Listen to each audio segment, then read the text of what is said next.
Allez, quatrième case. Salut tout le monde, c'est Lizofaille et bienvenue dans ce nouvel épisode du calendrier de l'Avent. On est toujours avec ce magnifique calendrier de l'Avent qu'on explore au fur et à mesure et on va passer à la lecture de l'histoire du 4 décembre. Vous atterrissez dans un bureau pour le moins démodé. Derrière la vitre fendue scintille une myriade de lumières. Mais un instant.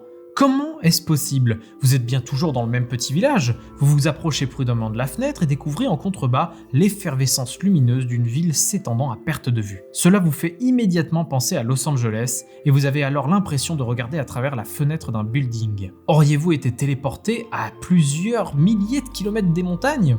Ou bien s'agit-il d'une illusion d'optique, voire de magie? Vous vous retournez et constatez que la porte d'entrée de la maisonnette est toujours là, entrouverte et donnant sur le village. Vous frémissez. Il se passe assurément des choses étranges par ici. Comme vous ne parvenez pas à trouver de réponse rationnelle à tout ça, vous décidez de vous concentrer sur votre mission. Vous commencez donc par observer attentivement la pièce qui vous entoure. On dirait qu'il y a eu une bagarre ici. La fenêtre n'est pas la seule chose abîmée. L'écran de l'un des ordinateurs est également cassé. Cela faisait une éternité que vous n'aviez pas vu d'ordinateur aussi vieux.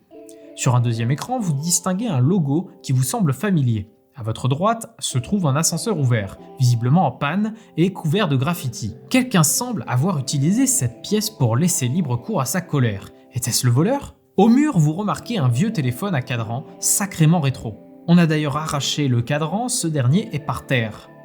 Vous le remettez en place machinalement.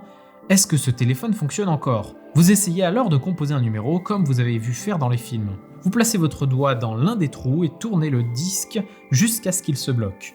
Puis relâchez le tout. Il revient en arrière, produisant de légers cliquetis qui vous plongent dans le passé. Vous avez soudain une idée. Vous vous rappelez avoir vu une liste de numéros de téléphone sur le bureau. Vous pourriez peut-être appeler quelqu'un et demander comment poursuivre votre chemin. Mais qui? Ouvrez à présent la porte de la case 4. Vous y trouverez la carte énigme D et l'objet étrange cadran. Et en plus de ça, vous voyez qu'on a un joli téléphone quand même sur cette fameuse page.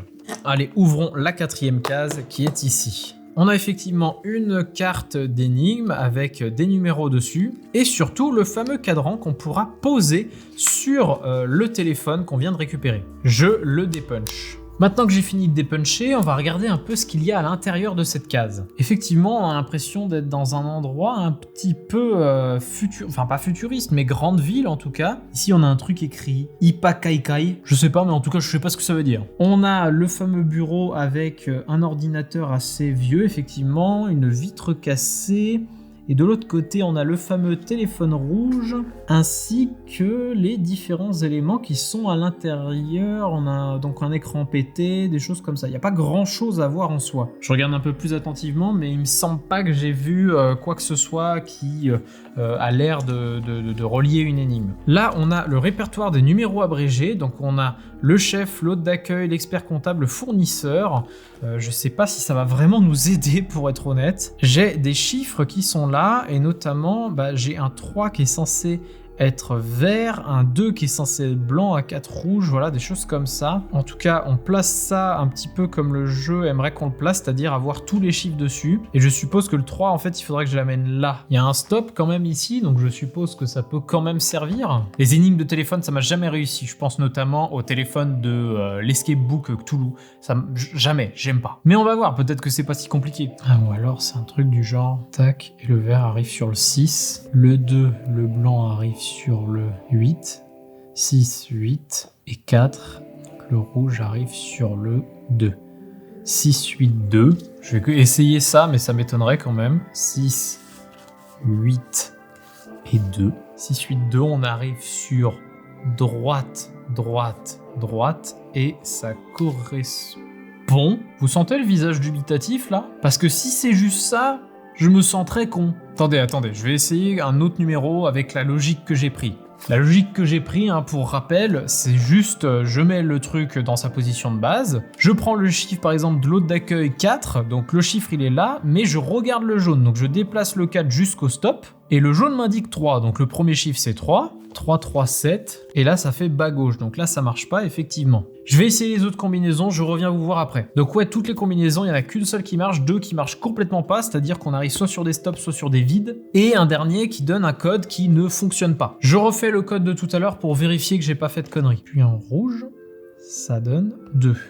Effectivement, c'est bien ça. Donc je vais valider cette énigme, mais tant que je n'ai pas lu la page de demain, j'avoue ne pas être sûr de moi. Puisque droite, droite, droite, ça fait droite, droite, droite, on arrive sur hexagone, Y rond, hexagone Y rond, ça a l'air d'être bon. Donc j'inscris le 5 ici sans vraiment y croire, mais bon, de toute façon, je n'ai pas vraiment d'autres pistes. Théoriquement, je pourrais aller voir la solution, mais ça me fait un peu rire d'aller voir si oui ou non je me suis trompé. J'espère que cette vidéo vous aura plu. Si vous ne voulez pas rater les épisodes suivants, abonnez-vous. Je sors une vidéo tous les jours à 18 h pour ce calendrier de l'Avent. Si vous avez aimé la vidéo, likez-la et je vous dis à demain. Et puis d'ici là, moi je vous dis salut!